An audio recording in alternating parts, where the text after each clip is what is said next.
நித்து ஏய் வாங்க, கால் கையெல்லாம் கழுவிட்டு வாங்க, சாப்பிடலாம். நித்தி, இன்னைக்கு ஒரு ஹாப்பி நியூஸ் இருக்கு. இன்னைக்கு நம்ம 2 பேரும் வெளியே தான் போய் சாப்பிட போகிறோம். வெளியிலலாம் ஒன்றும் வேணாம், நான் வீட்டில் சமைச்சிருக்கேன். நான் இப்போல்லாம் நல்லா தான் சமைக்கிறேன், பயப்படாதீங்க.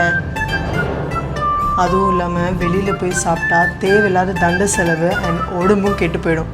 வாங்க சாப்பிடலாம். ஏய் லூசு, இன்னைக்கு ஆஃபீஸில் ப்ரமோஷன் கிடச்சிருக்குடி. உனக்காக ஒரு புடவை கூட வாங்கிட்டு வந்திருக்கேன்.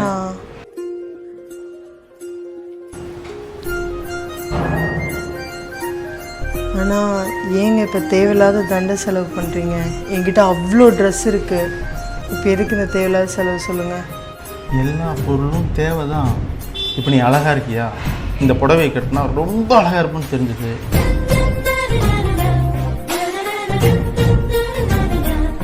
இல்லைங்க, நைட்டும் பகலும் கஷ்டப்படுறீங்க, எனக்காக ரொம்ப உழைக்கிறீங்க.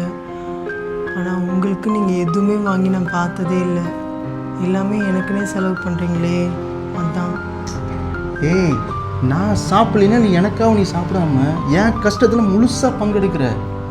இந்த காலத்தில் கோடியில் சொத்து இருந்து லட்சத்தில் சம்பளம் வாங்குறவங்க கூட 3 இருந்து 4 மாதம் டைவர்ஸ் பண்ணிட்டு போயிடுறாங்க. நான் மாதத்துக்கு 10,000 தாண்டி சம்பாதிக்கிறேன். ஆனால் என் கூட நீயும் சந்தோஷமாக இருக்க, என்னையும் சந்தோஷமாக வச்சுக்கிறேன். ஒரு புருஷன் கோடியில் சம்பாதிக்கிறான், லட்சத்தை சம்பாதிக்கிறான்றது முக்கியம் இல்லைங்க. ஒரு பொண்ணுக்கு தன்னை சந்தோஷமாக பார்த்துக்கிறானா அப்படிங்கிறது தான் முக்கியம். எனக்கு கோடியில் சம்பாதிக்கலனாலும் பரவாயில்ல, என் புருஷன் என்னை சந்தோஷமாக வச்சுருக்கான், அது போதும். பார்த்தது